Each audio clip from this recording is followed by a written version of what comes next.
The Bengal file.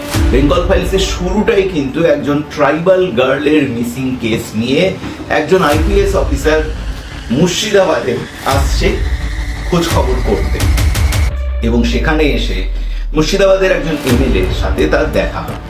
সবার মনে একটা কিন্তু কোশ্চিন জাগছে, দ্য বেঙ্গল ফাইলস কেমন হলো? কিন্তু দাদা দিদি, দুঃখের বিষয়, বেঙ্গল ফাইলস পশ্চিমবঙ্গে রিলিজ হয়। তাহলে কি পশ্চিমবঙ্গে ব্যান? অফিসিয়ালি তাও নয়। ঘটনা কি পুরোটা জানাতে এই ভিডিওটি আপনি কিন্তু এক ফোঁটাও মিস করবেন না। দেখুন, বিবেক অগ্নিহোত্রীর দ্য বেঙ্গল ফাইলস, যা ট্রেলার লঞ্চ নিয়ে এক বিশাল কন্ট্রোভার্সি, সরকার এবং বিবেক অগ্নিহোত্রীর টিম বাকবিতণ্ডায় জড়িয়ে পড়া এবং সেখান থেকে বেঙ্গল ফাইলসের রিলিজ না হওয়া। কিন্তু কিরকম অদ্ভুত ভাবে গোটাটাই কেমন জানি একটা গ্যাং হচ্ছে। কারণ কি করে এটা হতে পারে যে একটা সিনেমা পশ্চিমবঙ্গে ব্যান হয়নি?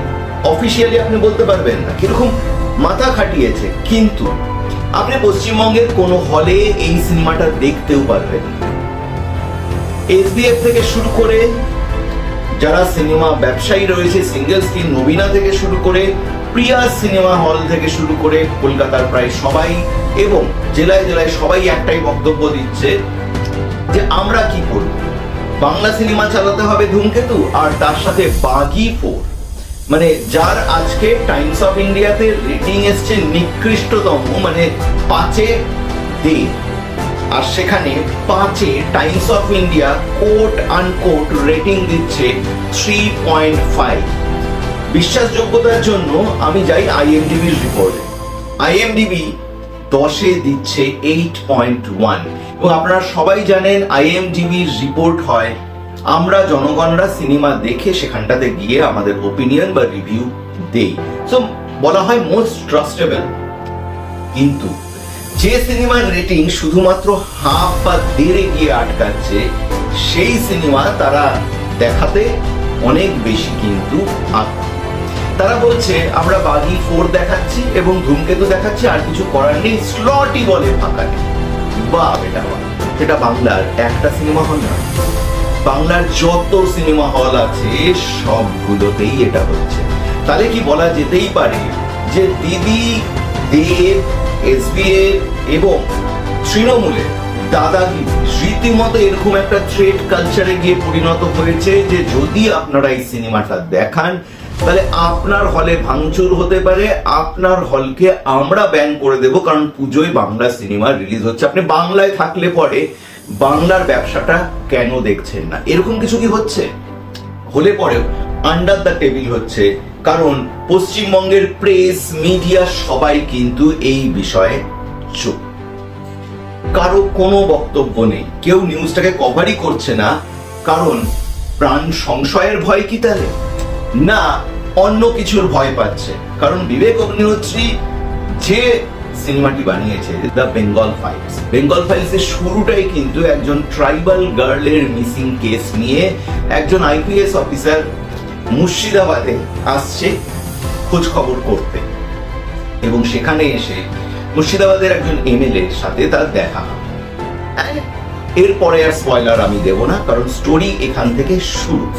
এর সাথে আমরা ব্যাক করে যাই 1946 এবং অনেক ধরনের তাল মাতাল, তখনকার সময় যে গোপাল পাঠা বা তাদের যে অ্যাক্টিভিটি ছিল, নোয়াখালী রাইটস, অ্যাকশন ডে, যা হয়েছে সেটা ইতিহাস। বাংলা এই ইতিহাসকে কেন চায় না আমি এটা বুঝতে পারি না। যে পার্টিশন কিছুটা কংগ্রেসের ইন্ধনে এবং ব্রিটিশরা চাইছিল বলে শুরুই হয়ে গেছিল, সেটাকে কি অস্বীকার করা যায়? আজকে 2025-এ এসে দাঁড়িয়ে হিন্দু বলুন, মুসলিম বলুন, আমরা সবাই কিন্তু ভারতীয়। এবং এটাও সত্যি কথা, যদি আপনি দ্য গ্রেট কলকাতা কিলিংস এর সেই জায়গাগুলো পড়েন পুরনো আর্কাইভে গিয়ে, সেখানে আপনি বুঝতেই পারবেন যেই গোপাল পাঠা যাকে বলা হচ্ছে, যে বাংলাকে বাঁচিয়েছিল সেই মুহূর্তে, না হলে আমি আর আপনি কে জানি আজকে হয়তো বাংলাদেশে বসে এই ভিডিওটি করতাম, কারণ আমরা কলকাতার নিবাসী। সে কিন্তু কোট আনকোট খালি হিন্দুদের বাঁচায়নি, মুসলিমদেরও বাঁচিয়েছিল। কারণ এই সম্প্রীতির মেসেজটা সরকার দিতে বাধ্য। মুসলিমরা রায়ট করেছিল কি হিন্দুরা সেই রায়টে কি করেছিল, পুরোটাই কিন্তু হয়েছিল কলকাতাকে ক্যাপচার করো, নোয়াখালীকে ক্যাপচার করো, সেই অ্যাক্টিভিটি থেকে গুনস মবস তারা এগিয়ে এসেছিল যে আজকে রাতেই দখল করে নেব, তাহলে এটা পূর্ব পাকিস্তানের মধ্যে চলে যাবে। এই ঘটনা তো সত্যি, এই ঘটনা কি আদৌ আপনি সত্যি নয়?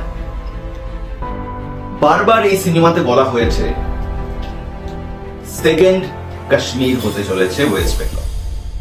আমরা হাড়ে হাড়ে টের পাচ্ছি এটা রীতিমতো আঘাত হচ্ছে শিল্পের উপরে, এটা রীতিমতো আঘাত হচ্ছে শিল্পের স্বাধীনতার উপরে। পল্লবী যোশী যে বিবেক অগ্নিহোত্রীর ওয়াইফ এবং একধারে তিনি এই সিনেমার প্রডিউসারও, তিনি প্রেসিডেন্টের হস্তক্ষেপ চেয়েছেন, কিন্তু কাগজ কলমে বিশ্বাসী হয় প্রেসিডেন্ট বা হায়ার অথরিটি।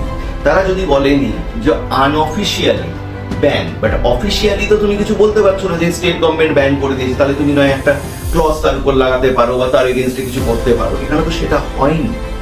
তাহলে কি বারবার 2-3 দিন ধরে বাংলা সিনেমা বাঁচাও এর নামে দেব সমেত আরো কয়েকজন সিনে ফেডারেশনের মানুষজন গিয়ে, অরূপ বিশ্বাস এবং আরো সাঙ্গপাঙ্গ নিয়ে মুখ্যমন্ত্রী এবং আরো কিছু লোকের সাথে গিয়ে 1 সপ্তাহ আগে যে মিটিংটা করছিল, বারবার একবার নয় দুবার তো আমরাই জানি, সেটা কি এই ঘটনাটা করারই ছিল যে সমস্ত হল মালিকগুলোকে ইন্টিমেট করে দাও যে এই সিনেমা আপনারা আনবেন না, না হলে এটা হতে পারে না। কোথায় আছে বঙ্গ বিজেপি? তারা কেন কিছু বলছে না? না, পশ্চিমবঙ্গের সমস্ত হলগুলো তৃণমূলের আন্ডারে চলে গেছে। না, হল মালিকেরা বিজেপি সমর্থন করলে পরেও তারা ভাবছে যে এসবিএফ যে সিনেমাগুলোর প্রডিউসার আমার হলে করবে না, বের করবে না, তো আমার আলটিমেটলি লস হবে। ভাই আলটিমেটলি পাপি পেট কা সওয়াল। যখনই আপনি আক্রমণটা করছেন মানুষের পেটে, তখন কিন্তু মানুষ একটু হলে পরেও নড়ে চড়ে বসে।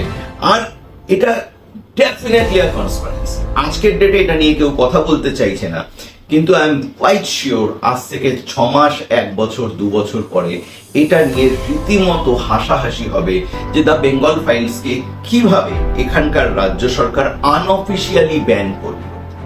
অফিসিয়ালি নয়, আপনি কোনো অভিযোগ দিতে পারবেন না। হল মালিকরা বলছে কি করবো, বাগি 4 এর ক্রেজ অনেক বেশি, বাগি 4 এসছে, ধূমকেতুর একটা রানিং সিনেমা, সেটা চলছে, আমার কাছে আর জায়গাই নেই। সিরিয়াসলি আমরা এক একটা সিঙ্গেল স্ক্রিনে 3টে সিনেমাও দেখেছি, আমরা এক একটা মাল্টিপ্লেক্সে 3-4টে সিনেমা রিলিজ হচ্ছে দেখেছি। তাহলে কি এটার জন্য জায়গা হলো না?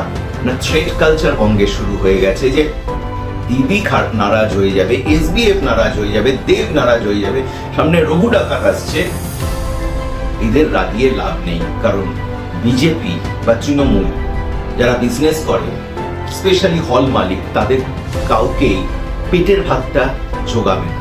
যদি কিছু গুণস এসে হলে ভেঙে দেয়, অনেক নষ্ট করে দেয় অনেক কিছু, তাহলে তারা কিভাবে সামলায়? ঠিক এই ভয়টা থেকেই কিন্তু বেঙ্গলে এই মুহূর্তে রিলিজ হতে পারলো না আনঅফিসিয়াল ব্যান বলে দ্য বেঙ্গল ফাইলস। কিন্তু যখন এটা ওটিটিতে আসবে তখন নিশ্চয়ই সবাই দেখবে এবং আশা করা যাক বিকৃত হয়েছে ইতিহাস, না ইতিহাসে সেই জায়গাটাকে রেখেছে, সেটা না দেখে আমরা কেউই আলোচনা করতে পারবো না।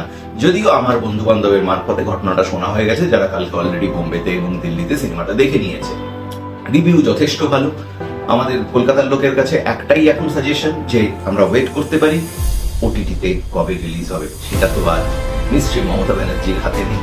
ভালো থাকবেন, সুস্থ থাকবেন, জয় হিন্দ, বন্দে মাতরম।